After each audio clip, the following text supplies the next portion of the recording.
नमस्कार, भारत@7 में आप सभी का स्वागत है। मैं हूं निखिल सिंह और इस विशेष पेशकश में हम आपके लिए लेकर आते हैं देश के विभिन्न राज्यों की मुख्य खबरें। लेकिन सबसे पहले नजर डालते हैं हेडलाइंस पर। नीट मामले पर शिक्षा मंत्री धर्मेंद्र प्रधान ने विपक्षी दलों पर भ्रमित करने का लगाया आरोप। कहा, सरकार नीट पर चर्चा के लिए तैयार। सरकार प्रतिबद्धता के साथ मामले का कर रही है जांच। दोषियों को नहीं बख्शा जाएगा।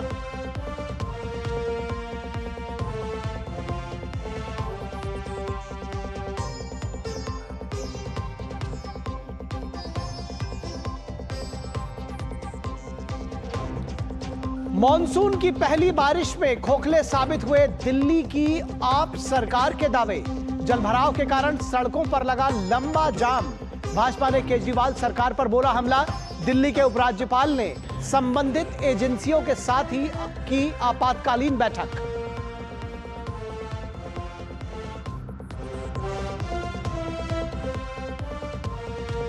पश्चिम बंगाल में राजनीतिक हिंसा के तहत महिलाओं की सुरक्षा पर सवाल।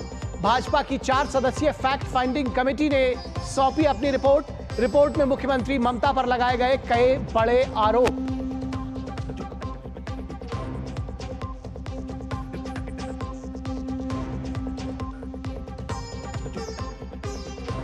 महाराष्ट्र विधानसभा में अतिरिक्त बजट हुआ पेश। डिप्टी सीएम अजित पवार ने महिलाओं को प्रति माह 1500 रुपए देने का किया ऐलान। मुंबई क्षेत्र में पेट्रोल और डीजल पर कर घटाने की भी की गई घोषणा।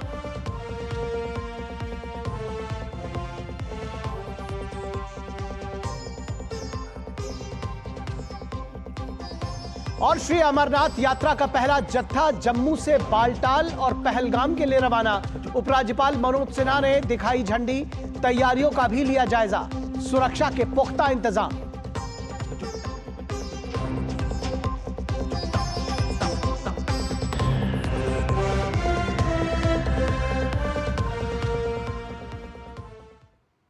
तो इंडिया@7 में सबसे पहले बात राजधानी दिल्ली की। दिल्ली एनसीआर में आज सुबह की बारिश राहत के साथ आफत भी लेकर आई। राजधानी के कई इलाकों में सड़कें पानी से लबालब भरी नजर आई, जिसके चलते लोगों को आने जाने में काफी परेशानी हुई।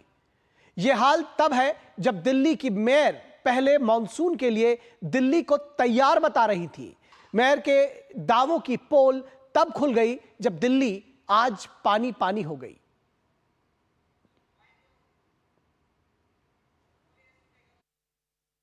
Minto road, Safdarjung, Bhikaji Cama place, Shanti Path, AIIMS, Madhu Vihar, Mehrauli, Badarpur road, Connaught place, 3 Murti Marg और मूलचंद सहित दिल्ली के कई इलाकों में कमर से ऊपर भरा पानी।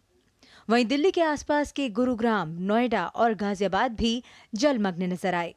हालात ये है कि बारिश रुकने के 6 घंटे बाद भी राजघाट के आगे रोड पर जल भराव की स्थिति बरकरार नजर आई। हर साल राष्ट्रीय राजधानी दिल्ली में बारिश के बाद बाढ़ नजर आती है, जो ट्रैफिक जाम और लोगों की परेशानी का सबब बनती है। इस बार तो दिल्ली की मेयर शैली ओबेरॉय ने दावा किया कि दिल्ली के सारे नालों की सफाई हो गई है। मॉनसून को लेकर सारी तैयारी हो गई है। उनके इस दावे को 24 घंटे भी नहीं बीते और पूरी दिल्ली डूब गई। नगर निगम का हर बार एक्शन प्लान होता है। अभी 15-20 दिन पहले ही हमने एक सचिवालय में भी मीटिंग की थी, जिसमें हमारी जल मंत्री आतिशी जी भी थी, हमारे सौरभ भारद्वाज जी मंत्री जी भी उपस्थित थे। तमाम सभी डिपार्टमेंट्स के अधिकारी थे, इरिगेशन एंड फ्लड के थे, एमसीडी के थे, पीडब्ल्यूडी के थे, एनडीएमसी के थे।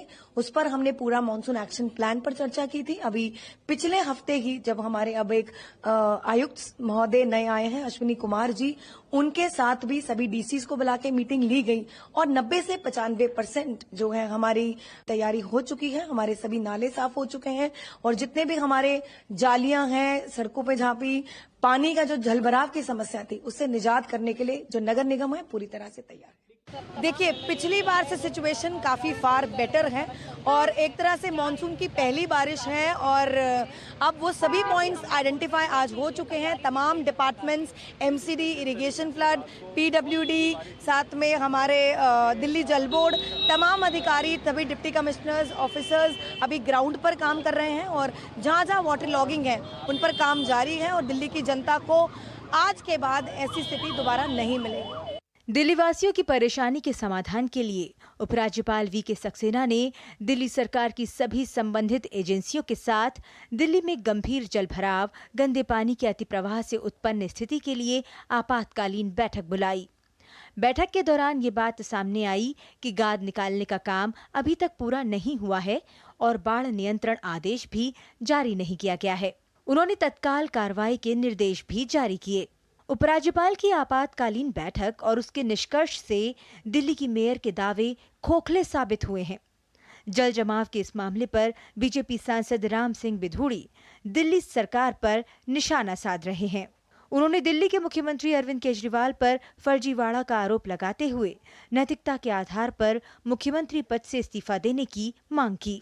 अरविंद केजरीवाल ने दिल्ली के लोगों से वायदा किया था, मेरी दिल्ली में सरकार आएगी, मैं 24 घंटे दिल्ली के लोगों को क्लीन वाटर उपलब्ध कराऊंगा। अरविंद केजरीवाल की सरकार पूरी तरह से विफल हो गई और अब आरोप प्रत्यारोप करना उसमें कोई किसी तरह का दमखम नहीं है। इसलिए अरविंद केजरीवाल को अब अपने पद पर बने रहने का नैतिक अधिकार नहीं है। थोड़ी सी बरसात हुई है, दिल्ली डूब गई है। दिल्ली से भाजपा पार्षद रविंद्र सिंह नेगी ने सांकेतिक विरोध के रूप में विनोद नगर के पास हाईवे पर नाव भी चलाई। ये पीडब्ल्यूडी का नाला सारा ओवरफ्लो है। मानसून रहते हुए इन्होंने दिल्ली के नालों की सफाई नहीं कराई, जिसकी वजह से जल भराव की समस्या आ चुकी है। हम सदन में बार बार ये आवाज उठा रहे थे। हमने सदन में कहा, निगम के सदन में, कि नालों की सफाई कराइए, पीडब्ल्यूडी के नालों की सफाई कराइए। अब दिल्ली नगर निगम में आम आदमी पार्टी की सरकार, दिल्ली में आम आदमी पार्टी की सरकार, इनको शर्म नहीं आती। दिल्ली के लोग बेहाल हो गए। अब सुबह सुबह सब ऑफिस को जा रहे हैं, पर जल भराव इतना है, किसी की गाड़ी खराब हो रही है, किसी की बस खराब हो रही है, सामने बस खराब है और इतना बुरा हाल है। इनके मंत्रियों के कान में जू नहीं रह रही। दिल्ली में मॉनसून की ये तो सिर्फ शुरुआत है। अगर अब ये हाल है तो आम आदमी पार्टी की दिल्ली में आगे दिल्ली वासियों को न जाने किस परिस्थिति से रूबरू होना पड़े।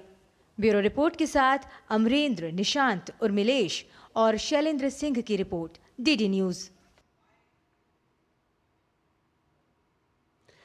तो आपने पानी से डूबी हुई लबालब भरी सड़कें भी देखी और शैली ओबराय के पहले के भी दावे देखे और बाद में जो उनका एक्सप्लेनेशन था वो भी आपने देखा। तो समझना आपको है, देखना आपको है। दिल्ली एनसीआर में बारिश की वजह से शुक्रवार सुबह 5 बजे इंदिरा गांधी इंटरनेशनल एयरपोर्ट के टर्मिनल 1 पर जो पार्किंग की छत थी वो गिर गई। हादसे में एक जो कैब ड्राइवर है उसकी मौत हो गई, 8 अन्य लोग घायल हैं। नागरिक उड्डयन मंत्री राम मोहन नायडू टर्मिनल हादसे के घायलों से मिले। उन्होंने कहा कि घटना के तमाम पहलुओं की गंभीरता से जांच की जा रही है। सुबह सुबह जैसे ही पता चला तो हम एयरपोर्ट पहुंचे और पूरा रिव्यू हमारी तरफ से अपने डिपार्टमेंट के साथ उधर जाके किया। तो एक का देहांत हुआ इस इंसिडेंट में, तो और 4 लोग करीब इंजर्ड हैं, तो उन सबको कॉम्पनसेशन भी दिया जाएगा। और अभी फिलहाल T1 क्लोज्ड है। अभी T1 में कोई एक्टिविटी नहीं चल रहा, सबको इवैक्यूएट इमीडिएटली कर चुके हैं। इंक्वायरी की भी हमारी मिनिस्ट्री से हम चालू कर रहे हैं। एक्सपर्ट्स को, इंडस्ट्री के एक्सपर्ट्स को लेके आकर इसके ऊपर पूरी तरह से अच्छी तरह जांच कराएंगे। तो दिल्ली के इंदिरा गांधी इंटरनेशनल एयरपोर्ट पर डीडी न्यूज के संवाददाता अमरेंद्र गुप्ता ने घटनास्थल का जायजा लिया। देखिए ये रिपोर्ट। मैं इस वक्त इंदिरा गांधी अंतर्राष्ट्रीय हवाई अड्डे पर मौजूद हूं और आज सुबह यहां के टर्मिनल 1 पर एक बेहद ही दुखद घटना हुई। जिस समय पैसेंजर्स अपनी फ्लाइट को लेने के लिए जा रहे थे, उस वक्त टर्मिनल 1 का जो छत थी वो बारिश की वजह से गिर गई और साथ में जो सपोर्टिंग पिलर्स थे वो भी गिर गए। और उसके गिरने के बाद जो वहां पर गाड़ियां मौजूद थी वो पिलर्स और जो छत है उनके ऊपर जाकर गिरे, जिसके बाद राहत बचाव का कार्य जारी हुआ और जांच के बाद जब पता चला तो उसमें एक व्यक्ति की मौत हो गई मौके पर। घायलों को मेदांता अस्पताल जो यहाँ के बहुत करीब है वहां पर भर्ती कराया गया, जिनकी हालत इस समय स्थिर है। उसके थोड़ी देर बाद जब मंत्री आते हैं, राम मोहन नायडू जो केंद्रीय मंत्री हैं वो आते हैं, वो बाकायदा मुआयना करते हैं और जांच करने के बाद बाकायदा जो ये पूरा जो T1 का जो प्लेस था वहां पे जो मलबा गिरा हुआ था वहां पर मलबे को हटाने का काम किया जाता है। और जो फ्लाइटें थी T1 की, चूंकि ये डोमेस्टिक फ्लाइट यहाँ से जाती थी T1 से, और T2 और T3 से इंटरनेशनल फ्लाइट जाती थी, तो पूरी फ्लाइट को डाइवर्ट कर दिया गया, यानी कि T1 की सारी फ्लाइटें डाइवर्ट करके T2 और T3 से भेज दी गई। उसके बाद जांच की टीम लगातार पहुंची दिल्ली पुलिस के साथ, जो FSL की टीम है वो आती है और वो मुआयना करती है। कुल मिला के कहा जाए तो एक बेहद ही दुखद घटना, लेकिन इसकी पुनरावृत्ति ना हो इसके लिए भारत सरकार ने और केंद्रीय मंत्री राम मोहन नायडू ने बाकायदा एक कमेटी बनाई है और उसमें कहा है कि हम जितने भी एयरपोर्ट हैं भारत के उसकी जांच करेंगे कि इस तरह की घटना ना हो। दिल्ली के इंदिरा गांधी इंटरनेशनल एयरपोर्ट से कैमरा सहयोगी पीयूष वर्मा के साथ अमरेंद्र गुप्ता, DD न्यूज, दिल्ली। और दिल्ली एयरपोर्ट के T1 टर्मिनल पर यह दर्दनाक हादसा सुबह तकरीबन 5:30 बजे हुआ, जब टर्मिनल 1 के डिपार्चर गेट के सामने वाली छत गिर गई। जिस वक्त सुबह यह घटना हुई, घटनास्थल से कुछ दूरी पर उस वक्त कुछ कैब ड्राइवर्स मौजूद थे। DD न्यूज संवाददाता अमरेंद्र गुप्ता ने इस घटना के प्रत्यक्षदर्शियों के साथ बातचीत की।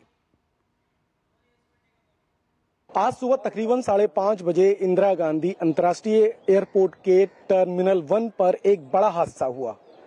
जब सुबह लोग अपने फ्लाइट को लेने के लिए जा रहे थे गाड़ियों से, उस समय T1 की जो छत थी वो गिर गई और साथ में जो पिलर्स थे वो भी गिर गए और इस घटना में 8 लोग गंभीर रूप से घायल हो गए और एक व्यक्ति की मौत हो गई। जिस समय यह T1 पे घटना हुई, कुछ चश्मदीद गवाह हमारे साथ है जिन्होंने उस घटना को आंखों से देखा। मोहित जी, आप उस वक्त थे, तकरीबन 5:30 का टाइम था। किस तरह से आपने जो देखा वो क्या था, किस तरह से देखी हुई घटना? हम आए थे अभी ड्रॉप करके, तो हम अपनी पार्किंग में बैठे हुए थे यहाँ पे, तो एकदम से बारिश तो आ ही रही थी, एकदम से बादल गरजे, बिजली कड़की, बिजली कड़कते इतनी जोर से आवाज आई एकदम से धड़ाम देसी ने, जैसे कुछ गिर गया एकदम से। तो सामने हमने देखा कि ये पीछे से जो डिपार्चर की जो छत है वो एकदम से नीचे बैठ गई है। फिर जाके पता लगा कि अपने हमारे पुलिसकर्मी भी जो जितने भी है, हमारी सरकार ने जितने भी, वो यहाँ पे खड़े हो गए। ठीक है, हम तो जा नहीं पाए थे क्योंकि बंद कर दिया था रास्ता। तो ऊपर से पता लगा कि गाड़ी में एक ड्राइवर, जो हमारा ड्राइवर भाई है, उसकी एक की मौत भी हो गई है। बारिश होने के साथ बादलों की गड़गड़ाहट हुई जो आमतौर पे सुनने को मिलती है। तो गड़गड़ाहट के बाद एकदम से बिजली जो चमकी, बिजली चमकने के बाद जोर से धमाका हुआ। धमाका होने का मतलब ये था कि जो अपने डिपार्चर की छत है वो जो गिर गई, वो भी हम भी एक हड़बड़ाहट से एकदम से उठे क्योंकि ये क्या, कहाँ से आवाज आई, क्या हुआ क्या नहीं हुआ। तो सभी जो यहाँ की सिक्योरिटी है वो भी अलर्ट होगी, सभी लोग एकदम हादसे की तरफ जाने लगे। लेकिन जो पैसेंजर अपनी फ्लाइट के लिए आते हैं, वो जो व्हीकल पे आते हैं, कोई ओला उबर पे आता है, कोई अपनी के व्हीकल से लेके आता है, वो छत के नीचे दब गए थे। और जो भी बाद में उसके हादसे के बाद जो भी पैसेंजर आ रहे थे अपनी फ्लाइट के लिए, उनको टर्मिनल 2 और टर्मिनल 3 के लिए उनकी डायरेक्शन डाइवर्ट कर दी। जब घटना हुई आपने देखा कि वो पूरी जो छत है वो गिरी, फिर जो पिलर्स हैं वो भी गिरे और उसमें एक गाड़ी पे जो गिरी उसमें ड्राइवर की जो आशीष है उसकी मौत भी हो गई।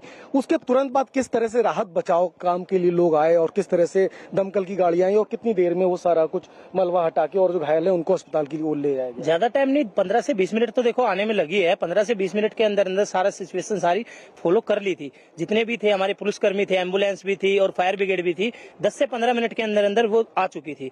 कैमरामैन पीयूष वर्मा के साथ अमरेंद्र गुप्ता, DD न्यूज, दिल्ली। और नागरिक उड्डयन मंत्रालय ने दिल्ली के टर्मिनल T1 DIGIA में हुए हादसे पर एयरलाइंस कंपनियों से कहा है कि दिल्ली से आने जाने वाले किराए में असामान्य बढ़ोतरी पर नजर बनाए रखें। इसके साथ ही इस संबंध में आवश्यक कार्रवाई भी की जाएगी। इसके अलावा उड़ानों को बिना किसी दंडात्मक शुल्क के रद्द और पुनर्निर्धारण करने की सलाह दी गई है।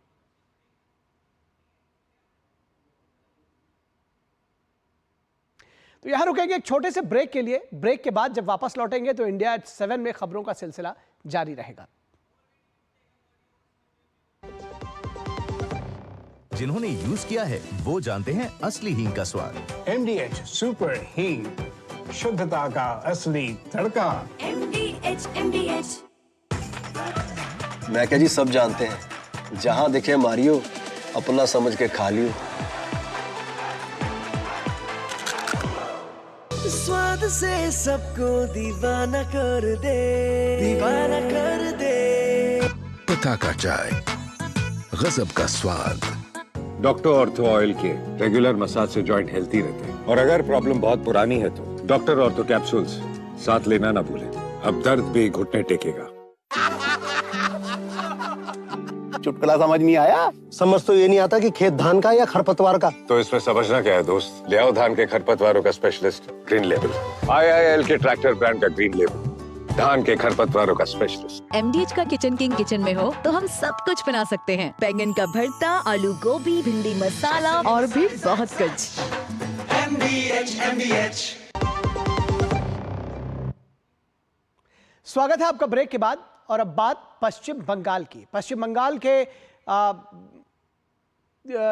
एक क्षेत्र में अस्पताल में आपत्तिजनक अवस्था में एक महिला को भर्ती किया गया। इसके बाद वहां के अस्पताल ने उसे कूच बिहार रेफर किया। पीड़ित मुस्लिम महिला का नाम हुसैनारा बीवी है। ये महिला भाजपा की सदस्य है।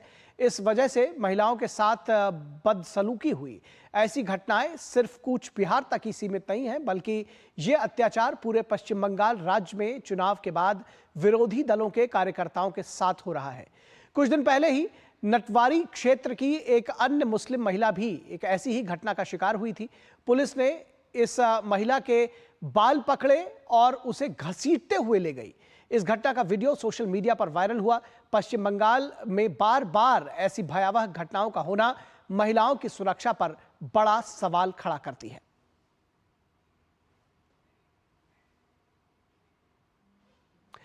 और पश्चिम बंगाल के कूच बिहार में महिलाओं पर हमले के संबंध में भारतीय जनता पार्टी के नेता शुभेंदु अधिकारी ने राष्ट्रीय मानवाधिकार आयोग को इस संबंध में एक पत्र लिखा है।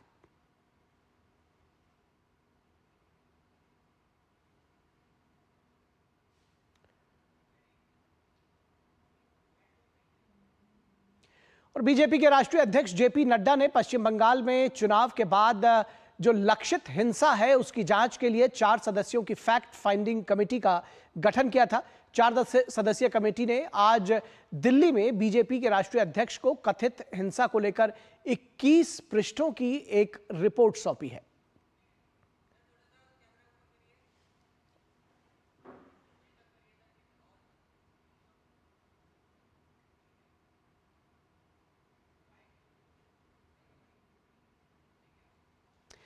और खबर महाराष्ट्र से। राज्य विधानसभा में महाराष्ट्र के डिप्टी सीएम और एनसीपी प्रमुख अजीत पवार ने अतिरिक्त बजट की घोषणा की।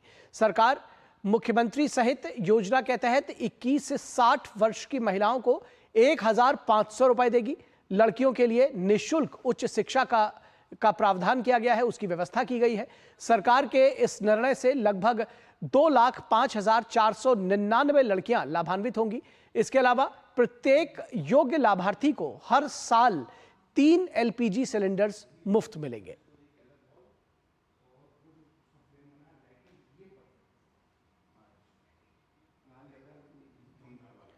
और खबर उत्तर प्रदेश से। उत्तर प्रदेश की योगी सरकार ने प्रदेश के किसानों की फसलों की सुरक्षा को लेकर एक नया कदम उठाने जा रही है। प्रधानमंत्री फसल बीमा योजना के अंतर्गत अब प्रदेश में जो फील्ड एस्टिमेशन सिस्टम है उसको बेस्ड ऑन टेक्नोलॉजी इसको लागू किया जाएगा और इसके करने की प्रक्रिया शुरू करने जा रही है सरकार। कृषि विभाग ने प्रदेश के 75 जिलों में रबी और खरीफ सीजन की फसलों के से संबंधित आंकड़ों के संकलन को लेकर इस प्रक्रिया की शुरुआत की है।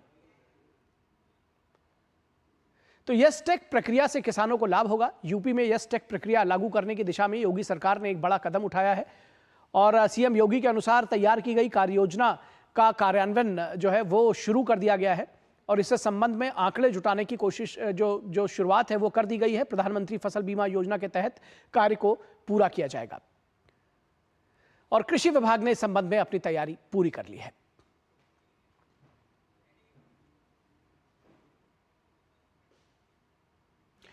और योगी सरकार उत्तर प्रदेश में बायोप्लास्टिक के निर्माण के जरिए पर्यावरण प्रदूषण को कम करने की तैयारी में है। बीजेपी की योगी सरकार प्रदेश में 2000 करोड़ रुपए से बायोप्लास्टिक पार्क की स्थापना करने जा रही है। उत्तर प्रदेश के लखीमपुर खीरी जिले में कुंभी गांव में 1000 हेक्टेयर में स्थापित होने वाले इस प्रोजेक्ट को जल्द से जल्द पूरा करने के निर्देश मुख्यमंत्री योगी आदित्यनाथ ने दिए हैं।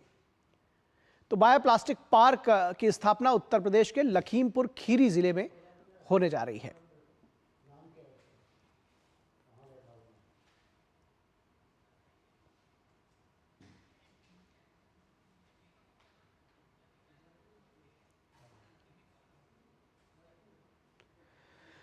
और परीक्षा प्रक्रिया में सुधारों को लेकर इसरो के पूर्व अध्यक्ष डॉक्टर के राधाकृष्णन की अध्यक्षता में एक उच्च स्तरीय समिति का गठन किया गया और इस समिति का उद्देश्य परीक्षा प्रक्रिया में सुधार की सिफारिश करना, डेटा सुरक्षा प्रोटोकॉल को बढ़ाना, राष्ट्रीय परीक्षण एजेंसी यानी एनटीए की संरचना और संचालन की समीक्षा करना है। समिति 27 जून से 7 जुलाई 2024 तक हितधारकों, विशेष रूप से छात्रों और अभिभावकों से सुझाव आमंत्रित कर रही है। आप भी अपने सुझाव innovationindia@y.gov.in examination/reforms NTA पर दे सकते हैं। innovateindia.mygov.in इस पर आप अपने जो सुझाव हैं वो भेज सकते हैं। और यहां रुकेंगे एक छोटे से ब्रेक के लिए, कहीं मत जाइएगा। ब्रेक के बाद जल्द हाजिर होंगे। जीरा से प्यास बुझाए, डाइजेशन के लिए मस्त, शरीर में नमक पानी का बैलेंस बनाए। सिप सिप जीरा सिप जीरा सिप इंग्लिश का जर्नी और जीरा सिप बात जब पीढ़ियों के लिए बनने वाले घर की हो तो जिम्मेदारी बड़ी हो जाती है। गैलेंट समझता है ये जिम्मेदारी। अब डबल एम रिब्स के साथ गैलेंट एडवांस TMT रीबार, निर्माण का रियल हीरो। नया फोन? बिल्कुल मेरे जैसा। तेरा ही फोन है। टीम बस में भूल आया था तू। क्रिकेट के बाद का प्लान ऐसे मत भूल जाना भाई। क्रिकेट के बाद का प्लान मतलब पाजी? मतलब रिटायरमेंट का प्लान। इस जनरेशन ने तो उस बारे में सोचा भी नहीं होगा। नहीं भाई पहले मैच से ही सोचा है, इसलिए तो वो कर रखा है। वो मतलब क्या? वही जो सब लोग सही है करते रहते हैं। म्यूचुअल फंड्स में SIP। म्यूचुअल फंड्स में SIP। अगर ऐसे भूल भी जाओ ना तो भी रिटायरमेंट का प्लान बैकग्राउंड में चलते रहना चाहिए ताकि आगे की लाइफ सेट रहे। सही है। म्यूचुअल फंड निवेश बाजार जोखिमों के अधीन है। योजना से जुड़े सभी दस्तावेजों को ध्यान से पढ़ें। सोना सिर्फ गहना नहीं होता, कभी पुश्तैनी पहचान तो कभी प्यारी सी याद होती है। लाइफ में आगे बढ़ने के लिए उसी सोने से गोल्ड लोन लेने का फैसला समझदारी का होता है। मुथूट फाइनेंस ये बात समझते हैं, इसीलिए वो ईमानदारी, सच्चाई और आपके विश्वास को सबसे बढ़कर मानते हैं। मुथूट फाइनेंस, सदियों का भरोसा हमेशा के लिए। तो गोल्ड लोन के लिए कॉल करें 1-800-313-1212। गोल्डी छोले मसाले, जहाँ जाए रिश्ते बनाए। जहाँ जाए रिश्ते बनाए, गोल्डी मसाले।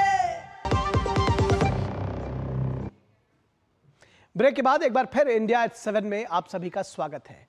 और श्री अमरनाथ यात्रा पर आने वाले बाबा बर्फानी के भक्तों के लिए जम्मू कश्मीर तैयार है। आज आधार शिविर भगवती नगर जम्मू से पहला जत्था बालटाल और पहलगाम के लिए रवाना हुआ। उपराज्यपाल मनोज सिन्हा ने जत्थे को हरी झंडी दिखाई। कल से ये यात्रा शुरू होगी। सुरक्षा में किसी तरह की कोई चूक ना हो, इसके लिए सुरक्षा बलों ने मार्क ड्रिल कर व्यवस्थाएं जांची।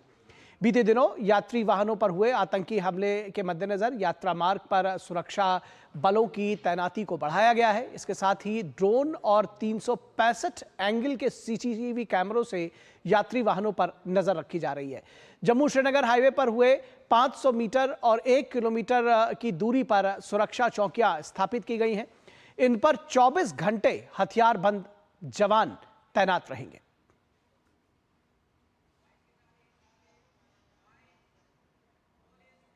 जम्मू कश्मीर प्रशासन ने देश भर से आने वाले श्रद्धालुओं की सुविधा को दृष्टिगत रखते हुए बेहतरीन इंतजाम किए हैं। सुरक्षा बल यात्रियों की सुरक्षा के प्रति भी पूरी तरह से चौकस है।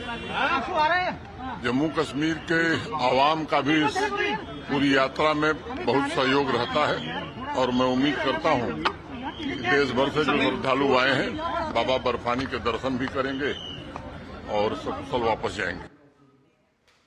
भारत एट 7 PM में फिलहाल इतना ही। मुझे दीजिए इजाजत। आप देखिए डीडी न्यूज। नमस्कार।